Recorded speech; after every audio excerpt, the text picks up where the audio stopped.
tardes, vayan colocando nombre y grupo, por favor. Buenas tardes, vayan colocando nombre y grupo.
Bien, vayamos describiendo entonces características de los medicamentos simpático-miméticos, así se los describe, porque realizan una acción análoga al sistema simpático y si nosotros resumimos esa característica del sistema simpático en la acción antes de llegar a estos, no tengo una diapositiva donde indique los simpático-miméticos, acá por eso el día de ayer estábamos escribiendo justamente esa característica.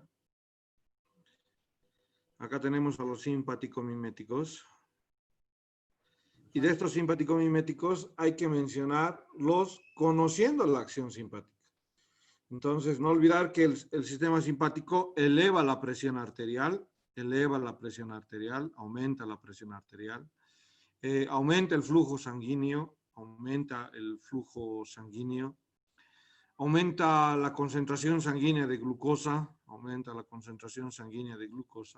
y estos efectos no solamente se dan en la característica de los medicamentos, sino en situaciones fisiopatológicas como situaciones de alarma o de estrés del mismo simpático, existe una descarga de noradrenalina. Por lo tanto, habrá estas mismas acciones, aumento de la presión arterial. Ayer hablábamos de un medicamento que actúa sobre los receptores beta, era el atenolol, el propanolol. Entonces, si nosotros queremos aumentar la presión arterial, lo que vamos a hacer es darle estos medicamentos simpático-miméticos. Aumentan, estimulan los receptores beta y hacen una acción análoga a la noradrenalina. Entonces, aumentan la presión, aumentan el flujo sanguíneo, aumentan la tasa metabólica, ¿no? Aumentan la fuerza muscular y la actividad mental para dicho propósito. Hay algunos energizantes, si nosotros hablamos de los energizantes en la parte farmacéutica,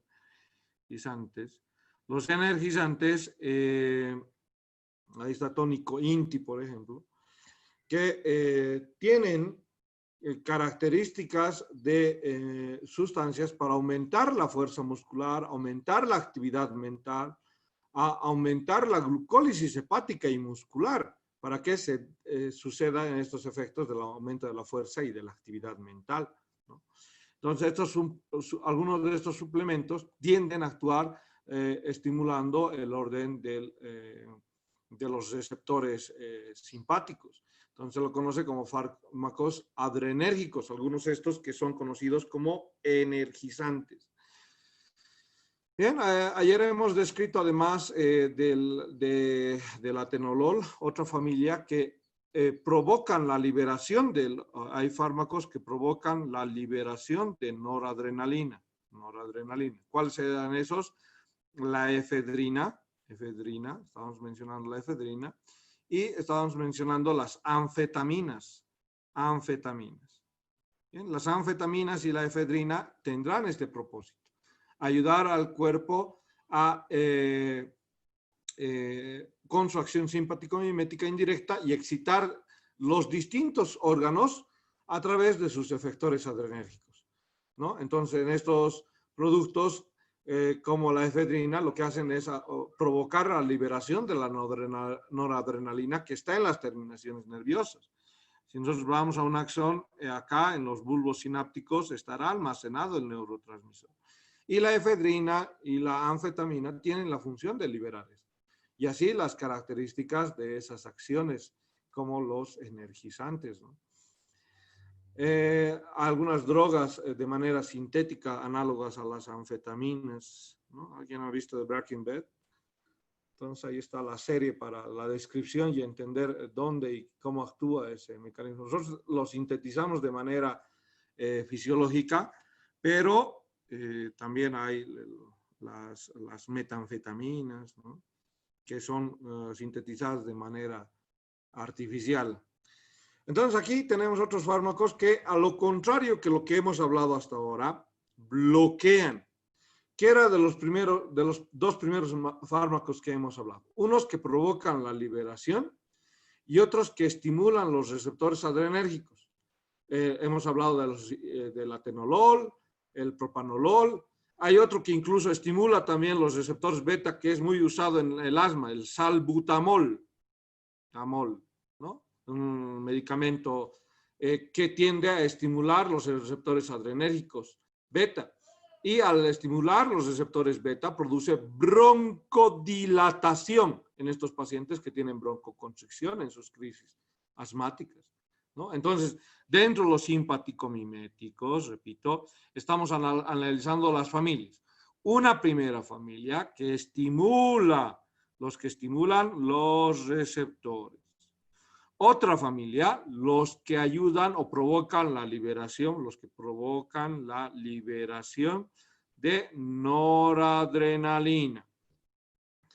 Pero, contrario a estos, también existen fármacos que bloquean la actividad adrenérgica. Y necesitamos de estos que bloquean la actividad adrenérgica. Por ejemplo, si nosotros decimos que la actividad adrenérgica, a un principio empezábamos la clase citando, aumenta la presión arterial, aumenta la frecuencia cardíaca, aumenta la tasa metabólica, aumenta la actividad muscular, aumenta el flujo sanguíneo. Entonces, hay situaciones en las cuales tenemos que evitar dicho aumento, ¿no? Entonces, estos fármacos que bloquean la actividad adrenérgica me evitarán de distintas maneras dicha actividad. Vayamos a señalar estos fármacos que bloquean la actividad adrenérgica. Están los que evitan la síntesis y el almacenamiento de noradrenalina. Uno de esos, la reserpina. Ahí está la reserpina. Bien, tenemos la reserpina. Tenemos otros medicamentos como que impiden la liberación de la noradrenalina, contrario a la efedrina, a las anfetaminas. ¿Qué hacían las anfetaminas? Producían, pues, liberación de la noradrenalina producida. Entonces, acá va a existir un análogo contrario, que va a ser la guanetidina. guanetidina. La guanetidina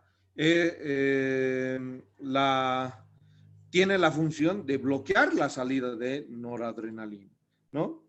Entonces, acá, por ejemplo, hay algunas situaciones, por ejemplo, la reserpina. ¿Para qué vamos a utilizar la reserpina? Es un antihipertensivo. Eso no está citado en su libro, pero yo les voy a preguntar porque les estoy indicando justamente para qué se utiliza la reserpina. Entonces, la reserpina es un antihipertensivo, por si acaso. ¿Ven? Entonces, si nosotros decimos que bloquea la actividad de la síntesis y el almacenamiento de la noradrenalina, entonces, ¿para qué voy a usar ese medicamento? ¿Para qué voy a bloquear la actividad adrenérgica? Conociendo que la actividad nerviosa simpática aumentaba la presión arterial, aumentaba el flujo sanguíneo. Pero hay pacientes hipertensos en la hipertensión arterial que yo no querré la actividad adrenérgica. Y es ahí donde entra la reserpina.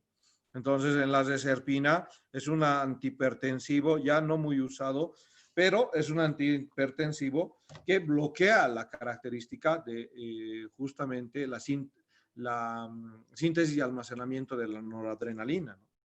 Otro bloqueador, porque ahora ya estamos hablando de los bloqueadores de la acción simpática y mimética. La guanetidina. La guanetidina impide la liberación. Ya también. El otro impedía, la reserpina impedía la síntesis y almacenamiento. La guanetidina,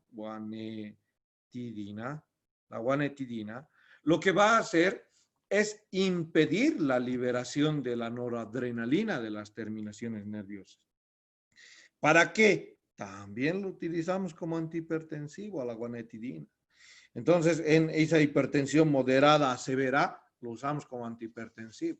Repito y recalco, estoy mencionando los medicamentos y para qué se utilizan.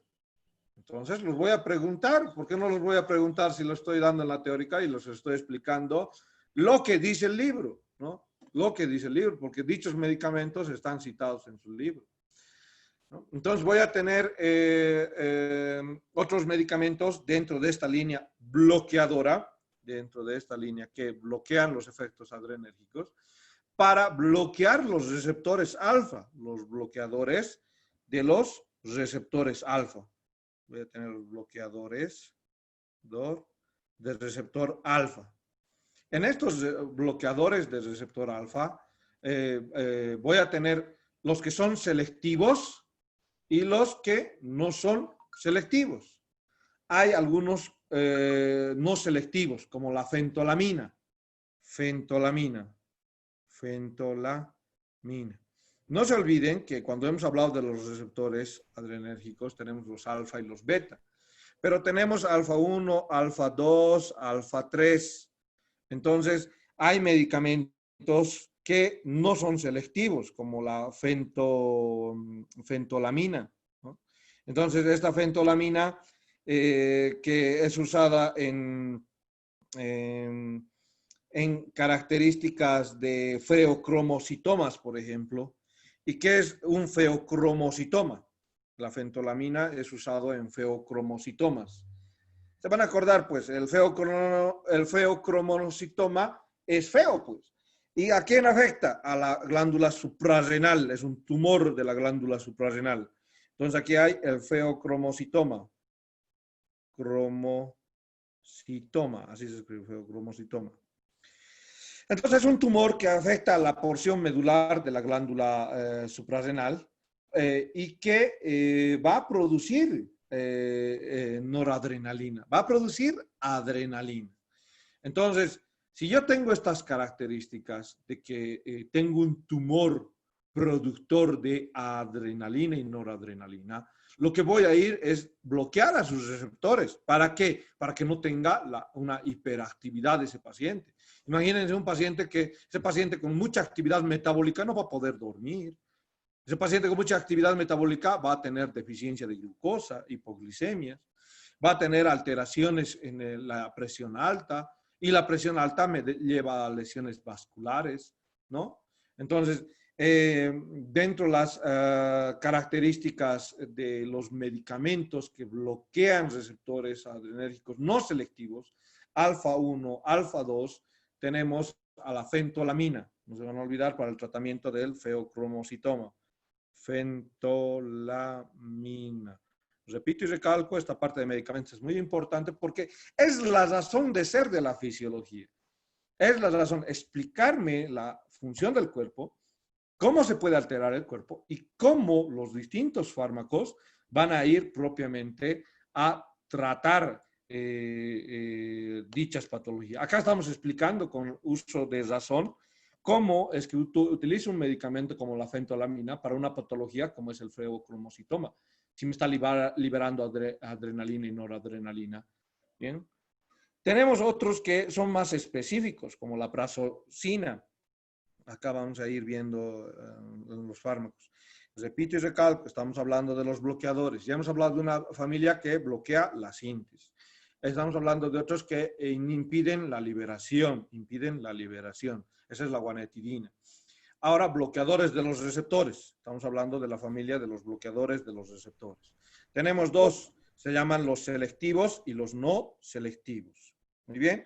Hay manitos, si ya saben, quieren participar, tranquilamente levantan la mano o me escriben un mensaje al chat para que podamos parar o para que haya alguna duda, alguna aclaración. Si hablan así, me cortan la inspiración y yo qué hago. A ver, ya que ha intervenido, pero ya que he parado mi inspiración, ¿que tiene alguna pregunta alguien? Perdón, doctor, es que no tengo en la computadora para levantar manito. Una consulta. Entonces, respecto a los fármacos de hipertensivos, los sartán y si el losartán, ¿a cuál correspondería? Y Ya en el les respondo. Hay otra, ya. Ahorita lo que estamos haciendo es una introducción a la farmacología. Porque si hablamos de la farmacología, nos va a tomar un año o dos, tal vez, entender. El proceso de losartán está dentro de una familia que se lo llama los IECA. IECA se lo llama la familia de losartán. Son los inhibidores de la enzima convertidora de angiotensina. Yo sé por fisiología 1 que existe la angiotensina 1, la angiotensina 2, el sistema renina-angiotensina-aldosterona, que la voy a completar, lo vamos a completar conociendo cuando llevemos la parte del sistema endocrino. ¿Recuerdan la renina liberada en el riñón que han llevado en fisiología 1?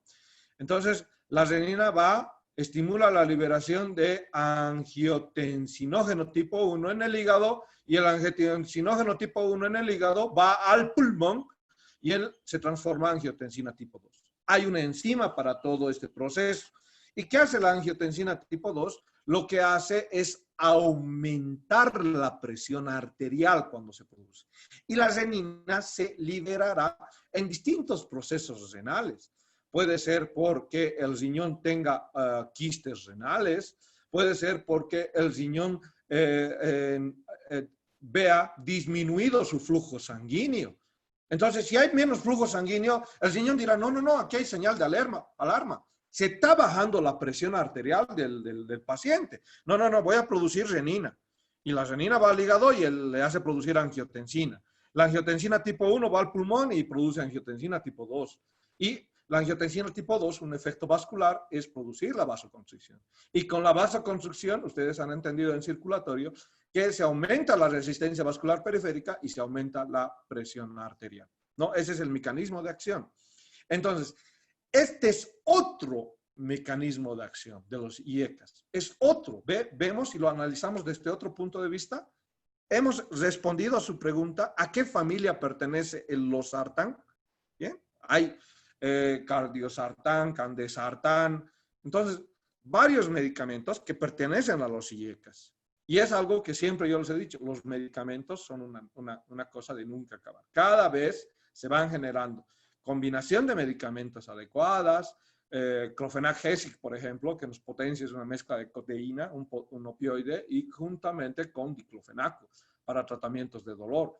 Entonces, hay muchos medicamentos que hacen esas asociaciones y que, por ejemplo, asocio losartán con hidroclorotiazida. Hidroclorotiazida han tenido que ver en sistema renal, en fisiología 1.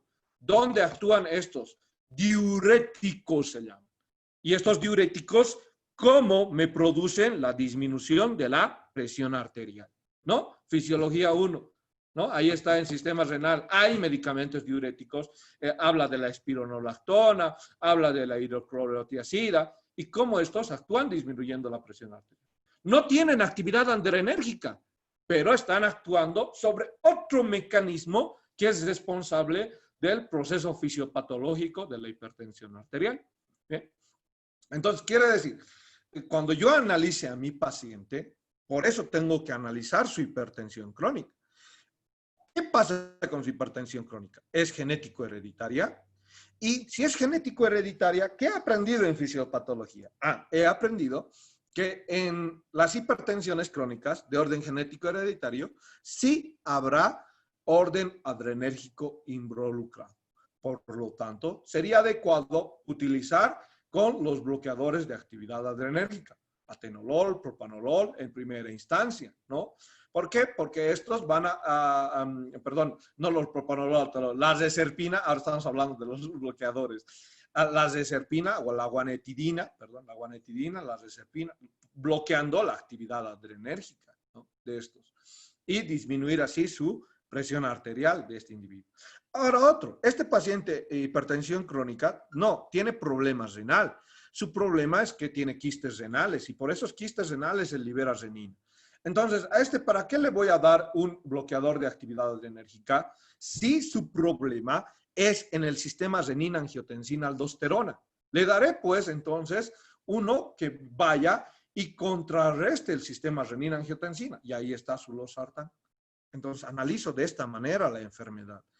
Las enfermedades no son unicausales, en especial las de orden crónico, ¿no? Pueden tener o ser multicausales. Puede tener el paciente orden genético hereditario y además haber desarrollado quistes renales. Entonces, yo tengo que estudiar, por eso estudio fisiología, por eso estudio fisiopatología, para entender que mi enfermedad no la voy a tratar solamente con un medicamento y ya acabó la historia. ¿Bien? Los pacientes no funcionan así. Entonces, si yo conozco estos, a una parte estoy conociendo los que bloquean la actividad adrenérgica y estoy conociendo a la reserpina. Dentro de mi vocabulario médico, ya tengo que guardarme a la reserpina. Y algunas cosas, esto es el nombre genérico, y algunas cosas tengo que grabármelas de memoria. Y los fármacos genéricos tengo que hacerlos eso. Entonces, me iré guardando ya a la reserpina, me iré guardando en mi vocabulario a la guanetidina, porque hay pacientes que pueden estar usando una mezcla de medicamentos que tengan a la reserpina, a la guanetidina, o en estos que son tratados por tumores, ¿no? Les llega un paciente oncológico, lógico, y no hay pues acá el que no sabía, el que no ha estudiado, el que no receto. ¿Para qué es la fentolamina? El paciente está tomando para un tumor de la glándula suprarrenal porque tiene un feocromocitoma y la fentolamina bloquea los receptores simpáticos alfa, no selectivos. No necesito que sea selectivo porque la noradrenalina y la adrenalina de dicho tumor va a estar estimulando a cualquier receptor alfa. No discrimina la fentolamina, ¿no? Entonces va a estimular, es uno no selectivo.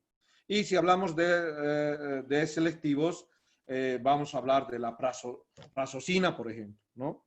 Entonces, ¿y qué es la prazosina? También, pero es un poco más selectivo al bloquear alfa 2 de manera exclusiva, pero también actúa como antihipertensivo. Alfa 1, perdón, no alfa 2. Prazosina, alfa 1. Prazosina.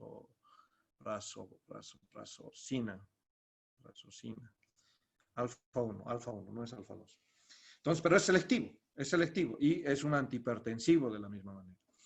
Espero haberles respondido su pregunta de losartán. ¿Tiene alguna otra duda?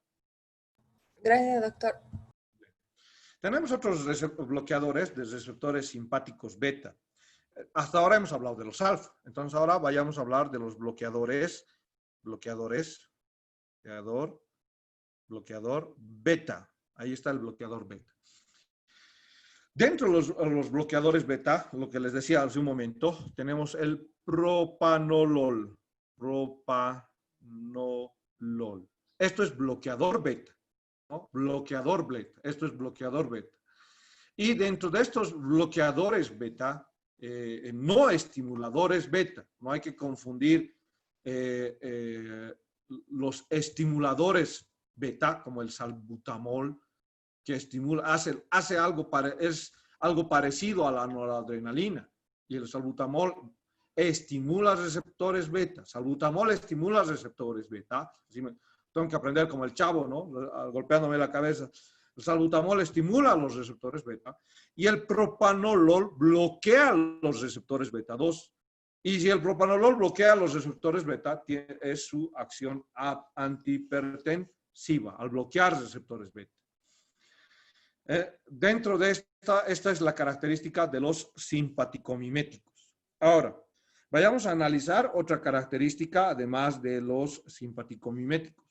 Ya también los que tienen efectos colinérgicos. Y ahora sí, recién utilizamos esta imagen para describir a los que tienen efectos colinérgicos. Vamos a describir a este que se lo denomina la pilocarpina. Este viene no solamente, por si acaso, no solamente viene en gotas, no solamente viene en gotas. La pilocarpina lo que hace es actuar de manera directa sobre los receptores colinérgicos de tipo muscarínico. Entonces, la pilocarpina entra dentro la familia de medicamentos que lo que hacen es estimular la acción parasimpática. Entonces, existen estos parasimpático-miméticos que lo que hacen es estimular la acción parasimpática. Entonces, ¿cómo actúa la característica de alguno de estos? No destruyendo la característica del neurotransmisor. ¿Cuál es el neurotransmisor que va a estar dentro de la acción del sistema parasimpático? Va a ser la acetilcolina, la ACTH. Entonces, algunos evitan la destrucción de la ACTH. Algunos lo que van a hacer es estimular a los receptores colinérgicos. Otros van a potenciar la actividad de la acción de la o bloquear la acción de la enzima, la acetilcolinesterasa, ¿recuerdan? Que es la que degrada la acetilcolina. Entonces, van a haber medicamentos que lo que van a hacer es bloquear a la acetilcolinesterasa para que la acetilcolina esté justamente dentro o pueda realizar la acción permanente de la acetilcolina, ¿no? Bien, entonces, esto que es la pilocarpina, lo que va a hacer es estimular los receptores colinérgicos tipo muscarínicos. ¿Cómo lo utilizamos? Muchas veces la característica de que tengo que entender al sistema parasimpático. A nivel lagrimal y a nivel salivatorio, ¿qué se produce? Produce el aumento de secreción, ya les había dicho, ¿no? Cómo tienen que llorar, por eso es el orden en el cual estamos avanzando. Primero el sistema nervioso autónomo y luego ver los órganos donde actúa el sistema nervioso autónomo. Entonces, la pilocarpina lo que va a hacer es aliviar propiamente los síntomas de la hipofunción de las glándulas. Si nosotros estamos diciendo que el parasimpático, de manera fisiológica, el parasimpático debería estar estimulando a la glándula salival, a la glándula lagrimal, ¿no? De manera normal. Pero hay tratamientos como la radioterapia, por ejemplo, en cabeza y cuello, que disminuye la función de la secreción de las glándulas. Va a producir menos las glándulas lagrimales, menos secreción salival estos pacientes. O a esa secreción se lo llama serostomía. Serostomía. Cuando existe la disminución de la secreción de esto. Entonces, lo que tenemos cuando existe una hipofunción, también está el síndrome de Sjögren, ¿no? Sjögren, van a averiguar el síndrome de Sjögren, ¿no? Lo que tratan los reumatólogos generalmente. ¿Y qué hay en el síndrome de Sjögren? Hay una sequedad a nivel de todo, debería haber membrana serosa. Hay sequedad en el pericardio, en la pleura, en el peritoneo, en las articulaciones sinoviales, menos lágrimas. Entonces, ¿qué tengo que hacer con estos pacientes? Tengo que actuar sobre esos receptores colinérgicos de tipo muscarínico y aumentar su función. Entonces, la pilocarpina me hace eso. Me evita la resequedad en la porción ocular y además que no solamente me va a permitir tratar este tipo de resequedades a nivel ocular. Entonces, me va a permitir hacer exploraciones a nivel del globo ocular y tratar algunas patologías como el glaucoma, ¿no? Entonces, la pilocarpina está indicado en tratamientos de glaucoma, ¿no? Donde hay el glaucoma aumenta la presión la presión ocular dentro del ojo, ¿no? Recuerden que hay una cámara anterior, una cámara posterior, donde está el humor vítreo, el humor acuoso, y que justamente en esas condiciones patológicas el glaucoma aumenta la presión ocular. La pilocarpina me va a servir para tratar estas situaciones de glaucoma, disminuyendo la característica de acción simpática y disminuyendo así la presión ocular generada por la contracción de los músculos ciliares a este nivel, ¿no? Entonces, de esa manera actúa la pilocarpina en ojo y a nivel sistémico actuaría justamente en esta acción, colaborando con el síndrome de Sjögren, con la resequedad ocular, con las características de la secreción salivatoria en los pacientes que son sometidos a radioterapia, por ejemplo, ¿no? Voy a tener otros medicamentos, además de la pilocarpina. Voy a tener la neostigmina. Dentro de otra línea de medicamentos, primero la pilocarpina, eran estimuladores parasimpaticomiméticos, estimuladores de los receptores colinérgicos muscarínicos. Esa es la familia. Parasimpaticomiméticos, estimuladores de los receptores colinérgicos tipo muscarínicos. Ahora, existen otros que se los llama anticolinesterásticos. Anticolinesterásicos. ¿Bien? Entonces, estos anticolinesterásicos lo que van a hacer es potenciar la acción de la acetilcolina de origen natural. ¿Cómo? Bloqueando la acción de la acetilcolinesterasa. Inhiben a la acetilcolinesterasa y evitan así la destrucción rápida de la acetilcolina. Entonces, nosotros, dentro de esos medicamentos, están la neostigmina, la piridostigmina, ¿no? El amebomio, ¿no? Entonces, existen situaciones quirúrgicas, por ejemplo, en las cuales utilizamos la neostigmina. Cuando el paciente es inducido a la característica de la anestesia general, lo que tenemos que hacer es justamente, se le ha puesto un relajante muscular a ese paciente. Cuando lo sacamos de la anestesia general a ese paciente, ¿qué le ponemos? Le colocamos neostigmina. ¿Por qué? Porque lo que hacer es volver a las uniones neuromusculares, bloqueando la acción de la acetilcolinesterasa y que la acetilcolina vaya a estimular otra vez al músculo diafragmático y produzca la contracción de este. Porque ¿qué he utilizado en anestesia general? Repito, bloqueadores, estos relajantes musculares. La neostigmina me va a servir justamente para sacar a estos pacientes de la característica de la anestesia general. Lo que está haciendo es bloquear justamente la acetilcolinesterasa para dicho efecto. La acetilcolina está estimulando a los músculos esqueléticos, ¿no? En la contracción.